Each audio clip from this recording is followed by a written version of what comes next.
ఇప్పటికీ అంతుచిక్కని పూరి జగన్నాథుని రహస్యాలు ఈరోజు వీడియోలో తెలుసుకుందాం. హాయ్ ఫ్రెండ్స్, మన భారతదేశం అనేక రహస్యాలతో నిండి ఉంది.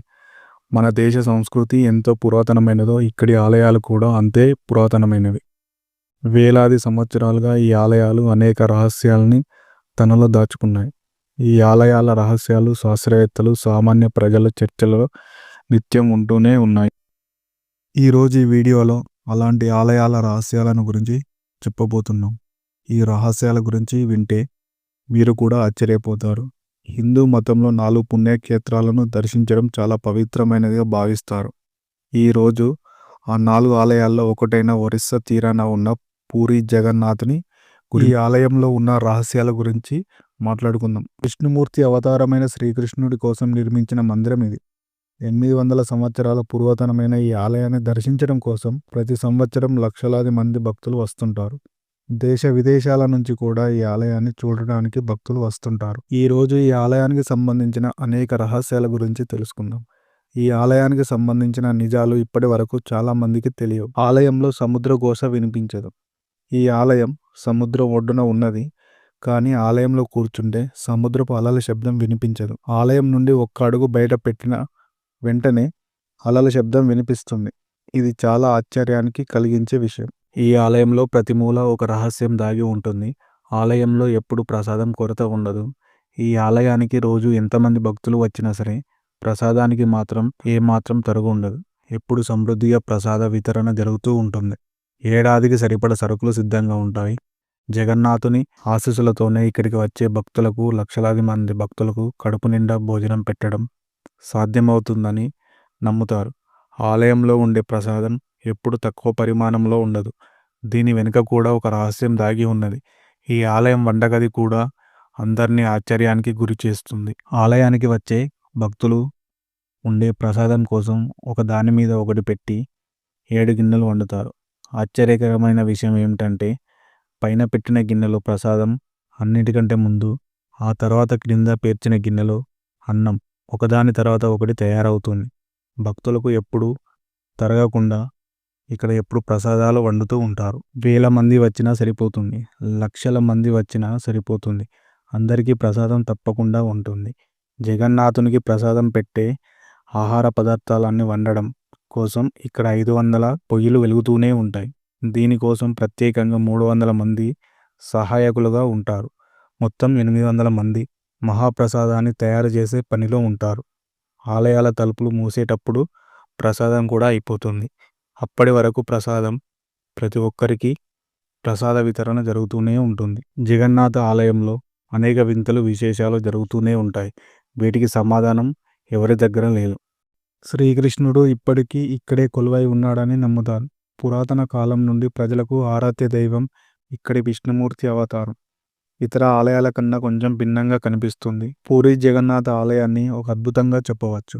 రోజులో ఏ సమయంలో కూడా ఈ ఆలయం నీడ కనిపించదు. ఇది అప్పటి ఇంజనీరింగ్ అద్భుతం లేక దైవశక్తి కారణంగా జరుగుతుందా అనేది అంతుచిక్కని విషయం. ప్రతిరోజు ఆలయపు శిఖరపు జెండా కూడా మారుతుంది. గాలికి అపసవ్య దిశలో ఆలయపు శిఖరం జెండా ఎగురుతుంది. ఈ ఆలయానికి ఉన్న రహస్యాల్లో మరొకటి, నిరంతరం ఈ ఆలయం శిఖరంపై ఉండే జెండా గాలి వ్యతిరేక దిశలో రెపరెపలాడుతూ ఉంటుంది.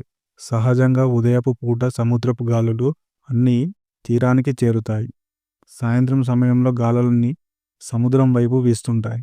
కానీ ఇక్కడ జరిగే పరిణామం గురించి వింటే మనమందరం ఆశ్చర్యపోవాల్సిందే. ఇలా ఎందుకు జరుగుతుందని ఎవరు శోధించలేకపోయారు. మన దేశంలో ఆలయాల జెండాలన్నీ ప్రతిరోజు మార్చడం జరగదు. కానీ దేశంలో ఒక జగన్నాథ ఆలయంలో మాత్రమే ప్రతిరోజు ఆలయం శిఖరపు జెండాను మారుస్తారు. ప్రతిరోజు పూజారి ధ్వజంపై ఎక్కి జెండాను మారుస్తూ ఉంటారు. ఒకరోజు జెండాను మార్చకపోయినా 18 ఏళ్ల పాటు ఆలయం మూతపడుతుందని నమ్మకం. జగన్నాథ ఆలయం శిఖరం పైన ఒక సుదర్శన చక్రం పెట్టి ఉంటుంది. ఆ సుదర్శన చక్రాన్ని ఎటువైపు చూసినా అది మన వైపే చూసినట్టు కనిపిస్తుంది. ఈ ఆలయానికి సంబంధించిన మరొక విషయం ఏమిటంటే ఈ ఆలయం నీడ ఎప్పుడు భూమి మీద మనకు కనిపించదు. ఇప్పటికీ ఇది ఒక రహస్యం. జగన్నాథ ఆలయం ఖజానా కూడా ఒక రహస్యమే. ఆలయం అడుగున ఏదైనా ఖజానా దాగి ఉందా, ఈ ఆలయం ఎంత ఎత్తులో నిర్మితమై ఉందో అంతే లోతు కూడా దాని అడుగు భాగం ఉందని విశ్వసిస్తారు. ఆలయ ఖజానాలలో డబ్బులే కాదు, బంగారం, రత్నాలు, వజ్ర వైడూర్యాలు కూడా ఉన్నాయని నమ్ముతారు. ఒరిస్సా హైకోర్టు ఆదేశాల మేరకు 17 మంది సభ్యుల బృందం అనేక సంవత్సరాల తర్వాత అక్కడి ఖజానా గురించి విచారణకు వెళ్ళింది. ఆ తరువాత 2 నెలలకు ఆ ఖజానా తాళాలు కనిపించకుండా పోయాయి. ఈ రోజుకి ఆ ఖజానా తాళాలు దొరకలేదు. ఖజానాకు సంబంధించిన సమాచారం సేకరణ వెళ్ళిన 17 మంది సభ్యుల బృందం ఆ ఖజానాలలోని భాండాగారం చూశాక ఆ ఖజానాకు సంబంధించిన ఎటువంటి సమాచారాన్ని కూడా ఎవరికి వెల్లడించకూడదని ప్రమాణం చేశారు. ఎందుకంటే ఆ ఖజానాను అంచనా వేయడం, వాటిని సురక్షితంగా ఉండేలా చూడటం మాత్రమే తమ బాధ్యతని నిర్ణయించుకున్నారు.